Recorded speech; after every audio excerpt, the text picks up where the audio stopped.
Hello again, and welcome to another episode of Human Rights Magazine. The number of Indigenous prison inmates in Canada is increasing, while the number of non-Indigenous inmates is going down. Native people serve longer portions of their sentence and are less likely to be granted parole than other prisoners. In this episode of Human Rights Magazine, Charlotte Lalonde speaks with several experts about why this is and what needs to be done to correct what critics consider a problem of systemic racism in the criminal justice system. The overrepresentation of Indigenous people in the Canadian prison system has deep roots and important and cyclical consequences. It's a topic that's been brought up in discourse since the 1990s, yet the incarceration rates have remained stagnant, if not increasing in certain provinces. Federally, Indigenous people account for 32% of the prison population and nearly half of the female prison population. In order to get a better grasp of these numbers and how to make sense of them, I spoke to Leslie Ann Santamore, a lawyer with Durand Barristers and a member of the Board of Aboriginal Legal Services in Toronto. She spoke about getting to the root of the problem and understanding these numbers in a colonial context. She started by speaking about the 60s scoop and residential schools and their long-lasting effects. Residential schools are a place where a lot of Indigenous children faced abuse, and the cycle of abuse is a thing that exists. And so folks who are abused as children in residential schools, when they left the schools, they don't necessarily have the skills to parent their own children. They may not have healthy coping skills. They may be relying on substances to help them cope. And they may engage in abuse themselves, or simply they may be engaging in crimes of poverty to help themselves stay alive and stay afloat. And so some of these systems lead to criminalization of Indigenous people. That's one side of it. Another side of it is the displacement of Indigenous people from our land.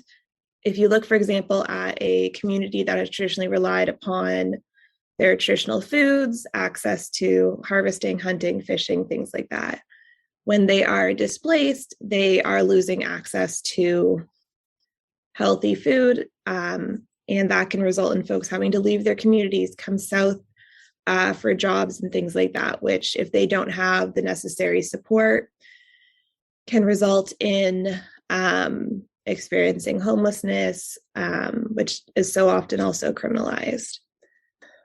And I want to be really clear, in none of this am I saying Indigenous people are inherently likely to engage in violence, assault, abuse, addiction, any of these things. I'm saying that we have created a situation, the social rate aren't good and are allowing our people to fall into these situations.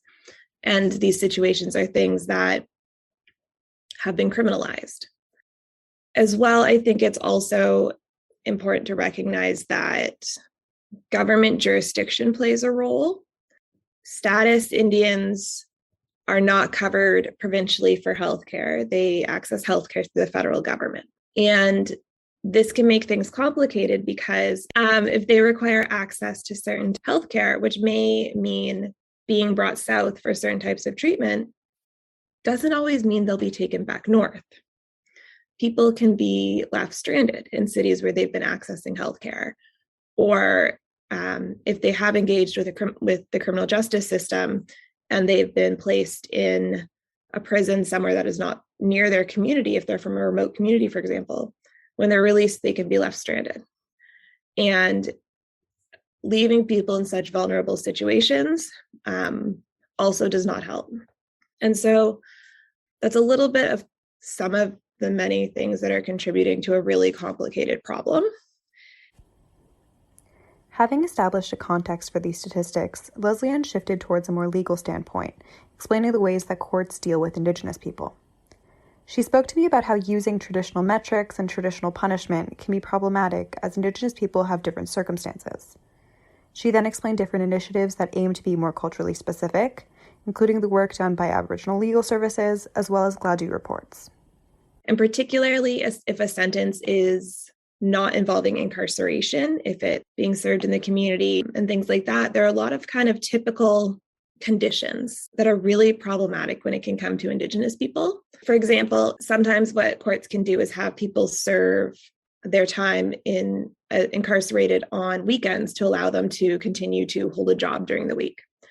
But if you're doing that for someone who is in a remote community and they don't have access to a prison anywhere near them, if they're still just serving on weekends, they're still away from their community just for a longer period of time because they're just in and out of prison hundreds of kilometers away. And so some of these ways of looking at what kind of penalties should be existing simply just don't suit Indigenous circumstances, let alone taking into account the history and what may have caused that person to arrive in that situation, and whether or not they may be better served by something like addictions treatment rather than actually being incarcerated. It's in the criminal code that when an Indigenous person is being charged and looking towards sentencing, the historical context and the circumstances of that offender should be taken into account. And this was an attempt to kind of recognize the overrepresentation and address it.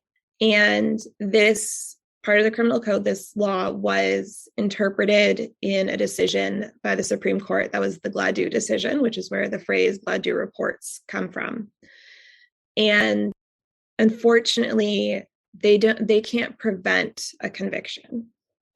A Gladue report is meant to look at the sentencing phase. It was actually Aboriginal Legal Services, which assisted in litigating the Gladue case to the Supreme Court, and who were the originators of the Gladue report as we see it now, which I do think, while it hasn't always prevented Indigenous folks from being incarcerated, it has prevented some Indigenous folks from being incarcerated and has helped ensure folks get more appropriate sentences. They're not perfect. Indigenous overrepresentation is still a problem, even though they've existed now for several decades. But to me, at least, every time they help someone receive a more appropriate sentence versus something that would have been unnecessarily burdensome or unnecessarily punitive, to me, it's a win, even if it's just one person, because it's one person's whole life.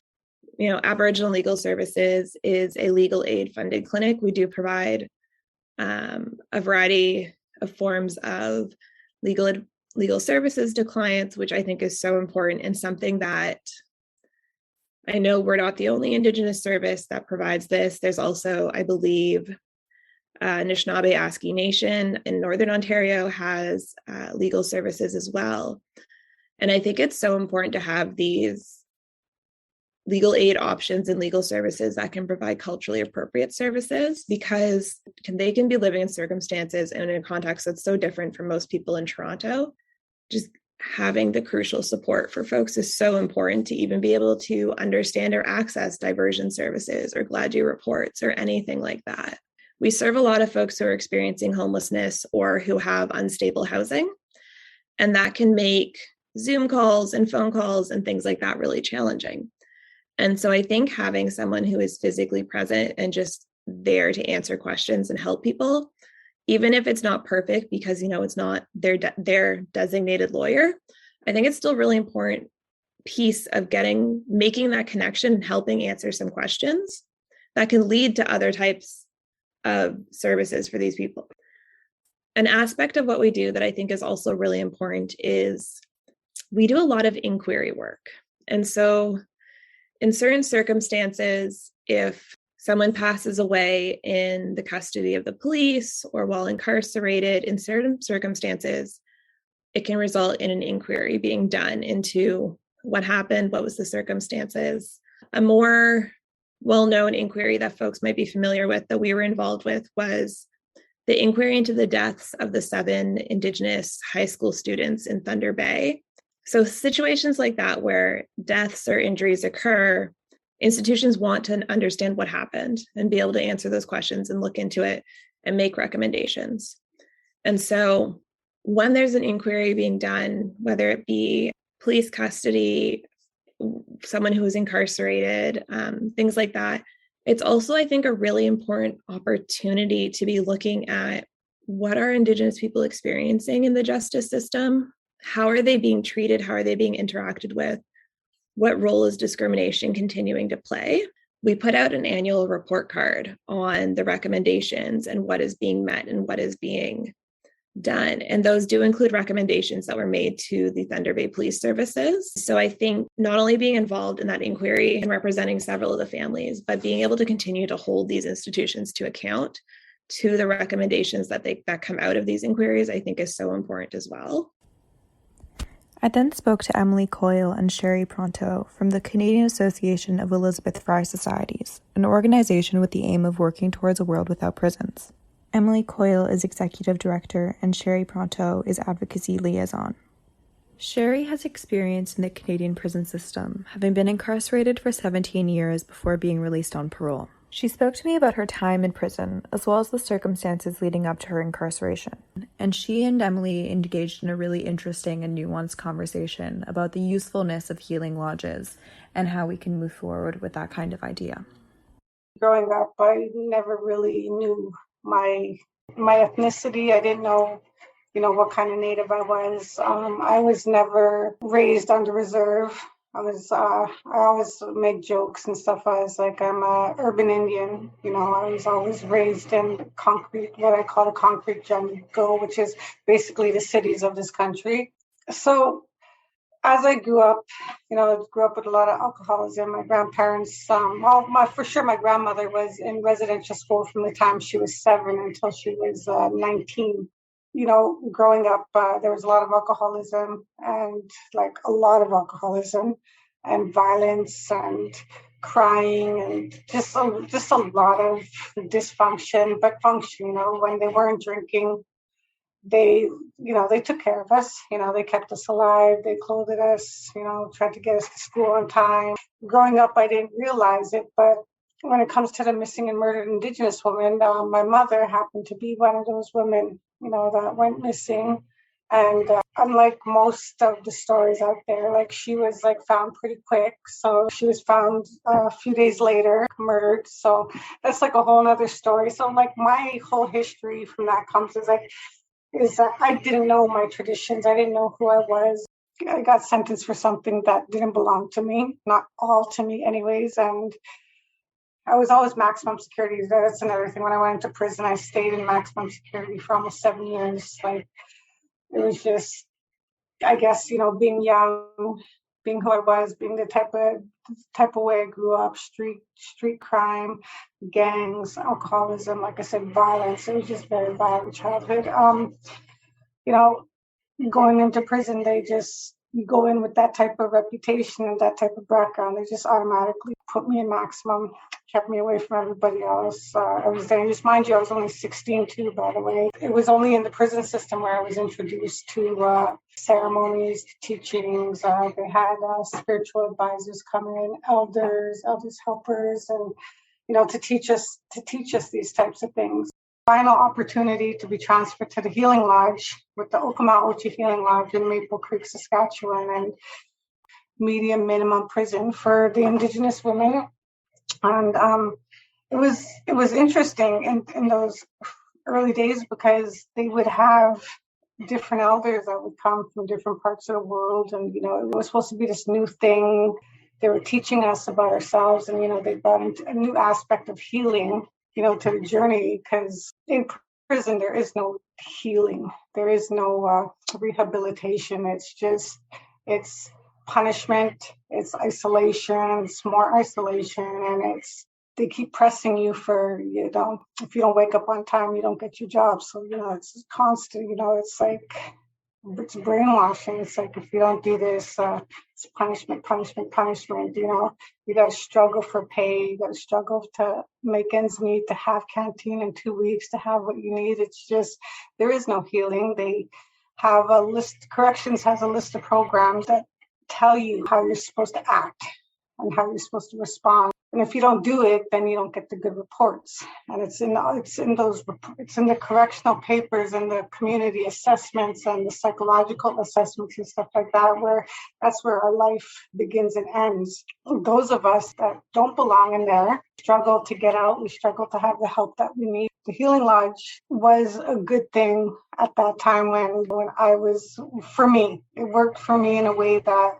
it piqued my interest to, stay on the red road, to follow the teachings, to follow the medicine, to use the medicines. They say when everything else fails, the elders always say, return to the medicines, because if the medicines didn't do what they were meant to do, we wouldn't exist right now. Sherry, I'm sure, would agree that when you're 17, you don't know much of the world yet. And so if your world becomes 4 very small walls and all you are being is punished, the rehabilitative aspect of prisons is non-existent.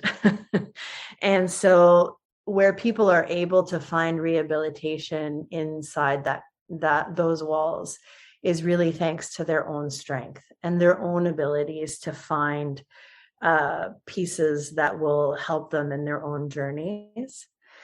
I struggle a little bit with understanding, and I'm happy to be told otherwise. But we have a colonial system of punishment, which is the prison.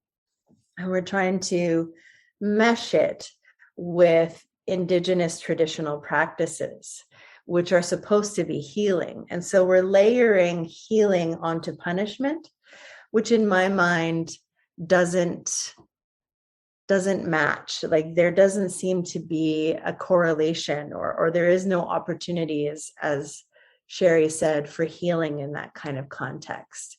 So then there is this idea, why not build a healing lodge where, it's a minimum, medium security prison where people will go and it will be all set up according to Indigenous cultures and ways.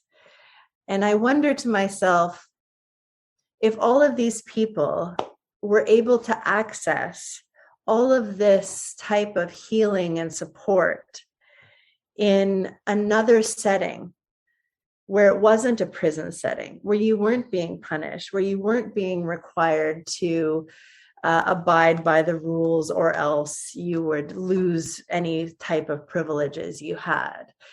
If, the $2.6 billion that we spend, or $2.8 billion that we spend on the federal prison system every year, if we could take that and build places where people can go and learn about their culture and learn to heal and be healed and learn all of the different teachings that Sherry mentioned, wouldn't that be more beneficial? It would have been more beneficial if I had the opportunity to learn my culture outside of prison. If I had the opportunity to, get away from, the dysfunction in my family and go to a safe place where, I could, follow the teachings, be involved in activities. Moving away from healing lodges and any post-sentencing initiatives, we can look towards policing to find new reconsiderations that would aim to curb this issue. In order to delve deeper into the topic of policing, I spoke with Rick Sanderson, Justice Director of the Prince Albert Grand Council in Saskatchewan, which has an alternative measures program aimed at finding new vehicles for traditional policing and punishment. As a former RCMP officer, I've seen a lot of officers that weren't suited for First Nations policing because they held themselves at a higher level, I guess you could say. And that First Nations were just a problem to deal with, and we're not. Well, if we look at the treaties there, the federal government is involved in providing policing to the First Nations. Mm-hmm. But the thing is, we've been at Prince Albert Grand Council here. We've been striving for, more say in policing and actually being involved in it. Right. If you look at the RCMP stats right now and the municipal stats of recruitment of First Nations people, mm-hmm. it's very, very low because they've lost confidence in these police forces when it comes to First Nations. And, in 1984, when I joined the RCMP, there was a big push on to get First Nations officers out there. And of the 13 officers in my troop, only 4 of us survived the full term of it. Now, what we're trying to do at PAGC here is to work at a self-administered police force. Mm-hmm. and not to throw shade on the RCMP.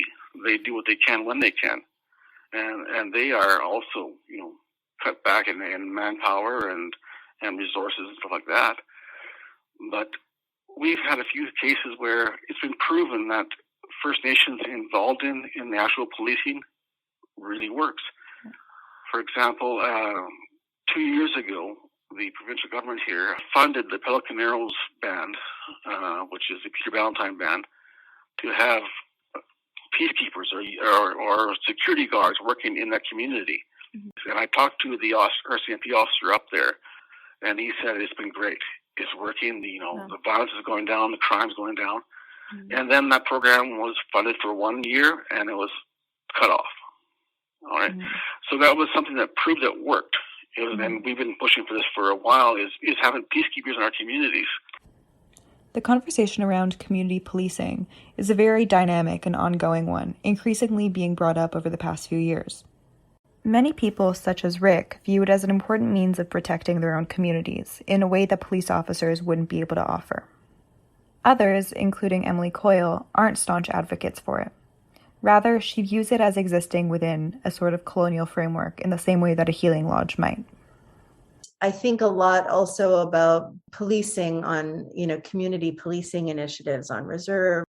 I can understand why there's a desire to fit our reconciliation promises within a framework that already exists. I question also if that is the most effective way of finding ways for people to heal and to care for one another, and even for the folks who are Indigenous and become correctional officers in prisons, for example, or become the police on reserve, or are working in these healing lodges. I would love to have conversations with them about what alternatives could we imagine if there was an opportunity for alternatives to be explored and funded in the same ways that our colonial practices are explored. And I say that because prisons are not working, right? They're not doing what they're set out to do. They're actually harming people. And police forces are being, across the United States and Canada, there's calls to defund the police because the policing as it exists now is harming BIPOC people, Black, Indigenous, and people of color. Rick Sanderson then spoke to me about the Alternative Measures Program, its different projects to redirect people from traditional sentencing, as well as community and relationship building programs. If we were to deal with this through alternative measures, what we do is our best case scenarios is mediation, where we try to mediate the event that happened between the victim and the accused. Now, let's say, for example, if I was the accused in the situation here and I assaulted you, it may not have been because of you. I could have had a bad day. I could have had some family problems. I could have some alcohol issues. I could have a lot of stuff that's going on inside my mind. Accused that we have in mediations are just having some other issues that are going on. And once the victim understands that and they come to an understanding, they can then, resolve the issue. And the victim has actual input on what they'd like to see done. While this kind of initiative has been deemed successful in many ways, as has community policing, there are a lot of limitations to its continued success. Mainly, this is funding, and the fact that workers would be better financially compensated working at the provincial or federal level. Oftentimes, once a justice worker has substantial experience at the community level, they will be picked up by provincial or federal agencies who can offer them a much better living. If you look at the Alternative Measures Program, a caseworker or court worker in our area of Saskatchewan here make around, starting off at $16 and then going up to $19 to $20 an hour. Our longest employee we have here at PAGC, he has been working as a justice worker, court worker for a little over 20 years. His wage is $24 an hour right now. And right now, a probation officer, a community youth worker under the correctional system here, their starting wage is $30.93, and it goes up to 38 something. So basically doing the same job and the funding is not there for it. Mm-hmm. So when we look at the correction system for federal prisoners, it costs about $115,000 a year to house them. For corrections, I believe, is around $65,000, $67,000 for that. Mm-hmm. But I was doing some research on this before, and if you're to have a community person to deal with these issues, instead of a fine or jail term, to work within the community to attend their counseling sessions, whether it be alcohol or drug or family violence or respectful relationships, stuff like that, then you're saving money because it's only $18,000 per person. So that's almost $97,000 saving rate. So we have to start investing in our communities to take care of things locally, not just transport the problem out. Another barrier is a bureaucratic one. Rick spoke to me about the CTA agreement, a federal document functioning as the mechanism in place to deal with bylaws that would effectively give more responsibility to First Nations regarding policing. RCMP say we can't enforce bylaws. The Public Safety Canada says it's not their department, it's Justice, and Justice says that it's up to the First Nations to take care of this. Mm-hmm. But, myself and the Grand Council, we feel that it is a responsibility of the police or the First Nations or Public Safety Canada to deal with it because it's federal land and it's under federal law. After these conversations, I was left with a good idea of the different reasons for this stagnance, as well as the different initiatives that are currently in place and ongoing in order to fight the problem. We spoke about projects that have had some success within the system, like healing lodges and community policing, as well as other ideas like Indigenous independence and community building that need further development and funding. After long conversations about a more restorative view of justice and increased social welfare, I, as well as listeners, was redirected towards the work that has already been done, or at least spoken about by politicians. For closing words, I'd like to say that I wish everybody would be truthful and follow through on their words. Mm-hmm. And like I said before, the politicians that say that they want to work with First Nations and make things different or better, they have to start listening to us and responding to our requests and our needs, but also that we fully understand what's going on with the situations we have right now and where they came from and how we can work together on this. So, there's a number of things that are on the go. Certainly, communities need to have more support that is preventative, life-affirming, caring supports that allow people to have everything that they need. And those are the ones that we need to be paying attention to and working on. We have done a lot of work in this country, Indigenous communities and Indigenous-led initiatives around the Truth and Reconciliation Commission and their calls to action, the Missing and Murdered Indigenous Women and Girl Report and recommendations. I think if we go back and we take a look at those and any updates that have been made, those provide a ton of guidance for us. And those are ones that we should continue to pay attention to. Thank you for listening to this episode of Human Rights Magazine. The podcast is brought to you by the Upstream Journal. I invite you to consider supporting the program and the magazine with a contribution through PayPal as you explore other episodes. Thank you for listening to this episode of Human Rights Magazine. The podcast is brought to you by the Upstream Journal. I invite you to consider supporting the program and the magazine with a contribution through PayPal as you explore other episodes.